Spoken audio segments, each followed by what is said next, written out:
Hello students, I am Dr. PC Cambodia, Associate Professor in the Department of English, BSR Government Arts College, Alwar, Rajasthan. This video is for the regular students of MA Final English Literature course, paper first, Principles of Criticism. Today the topic that we are going to take up is the function of a tragedy in Aristotle's Poetics. People go inside the theater, they witness a tragedy. The tragic scenes are there, bloodshed is there, violence is there, a tragic hero is there, he meets his ill fated misfortune, and then people come out of the theater. What impact a tragedy makes on their mentality and on their emotionality is the issue. According to Aristotle, tragedy causes the feelings of pity and fear. Pity is compassion, our kindness, our concern with the fellow whom ill-fated misfortune has struck. And when we are reminded of his tragedy, we request God that let God save everyone from such untimely misfortune. Then that feeling of pity is transformed into fear. It is a kind of awe that withdraws us. It is a feeling of insecurity.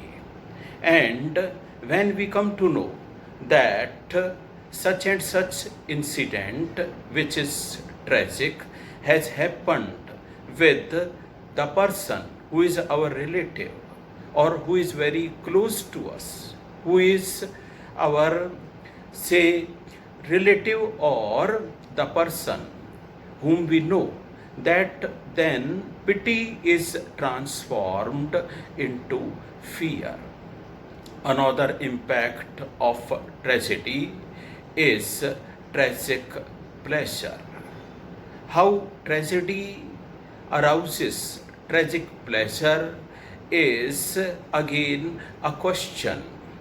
People generally do not accept that tragedy causes tragic pleasure. But Aristotle says that when tragic scenes such as death are well executed, then pleasure comes out of them.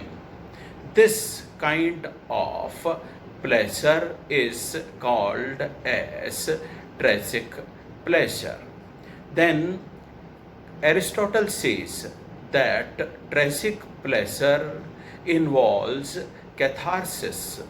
Aristotle makes use of this term in 6th chapter of his Poetics. People say that he explained this term catharsis in 2nd book of his Poetics, which is lost. Critics, annotators have been explaining this term catharsis with the help of their own interpretations, explanations, and critical remarks. According to one implication of this term catharsis, catharsis is purgation, giving treatment.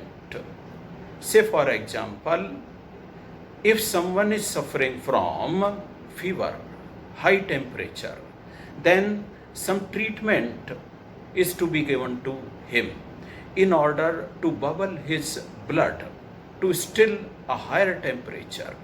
When his temperature will increase further and further, then that temperature will drain itself out of his body and will take out the initial temperature of that person, making him fit and healthy. Then, if someone is suffering from cold, again some medicine or purifying compound is to be given to him that will further cool down the body and will take out that cold from the body. And this treatment is based on the theory of like dissolves like. Say, for example, the oil of one kind is dissolved into oil of the other kind.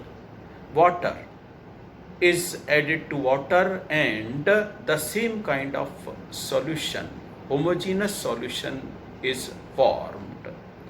This theory of purgation, that is giving treatment and purifying of a body, is compared with the impact of tragedy.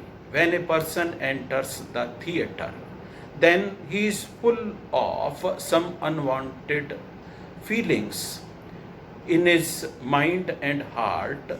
Say, he is very much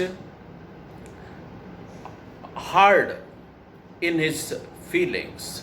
He is as dead as stone, and he is wrathful, and he is full of proud.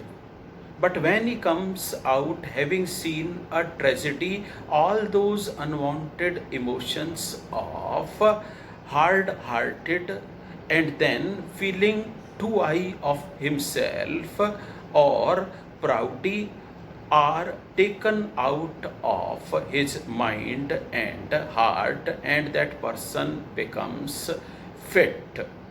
This treatment of purgation is supported by Bucer, but another writer on Aristotle, Humphrey House, does not support this opinion. According to him, the function of a tragedy is moral conditioning. In order to understand moral conditioning, we will have to understand the modern air conditioning, in which the temperature is regulated with the help of air pressure and other factors. Similarly, when a person enters the theater to witness a tragedy, there is a moral conditioning. Some virtues which are lacking in his body are brought up to the proper level. Then there are some unwanted feelings which are drawn out of his body or drained totally. And there are virtues, if they are totally absent from his body, then they are to be inserted by the witnessing of a tragedy. So the function of tragedy is to maintain proper equilibrium, balance of some feelings that are essential in order to make a man fit to live in society. Then there is another school of critical thinkers. They think that witnessing of a tragedy, of course, is particularized in reference of events. And when a spectator witnesses that tragedy and comes out of the theater, then later on he identifies universality out of that particularity. When he proceeds from particularity of those events towards universality, he identifies certain features of living. He understands what he should do and what he should not do. He controls himself in order to make him a better man. He tries to think that what he is doing is not fit. So tragedy reminds him what is to be done, what is not to be done. Tragedy lightens our mind and heart. Sometimes we are under pressure of emotions and feelings, and having witnessed a tragedy, all that pressure is punctured, as a result of which we feel lightened. And we can understand it from simple examples of our life.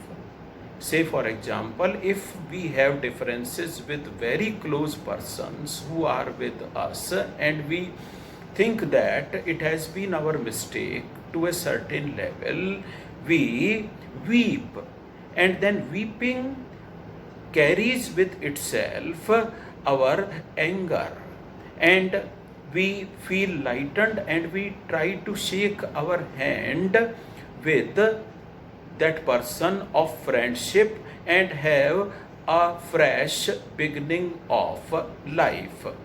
Thus, we see that the function of a tragedy is to arouse the feelings of pity and fear, and to begin the development of tragic pleasure, and at the same time moral conditioning of our body is there, and removal of unwanted feelings is there. Insertion of those feelings are also there which are totally absent from our mind and heart.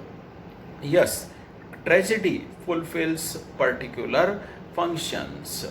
So, thank you so much, and we shall take up a different topic from Aristotle's Poetics in our next video lecture.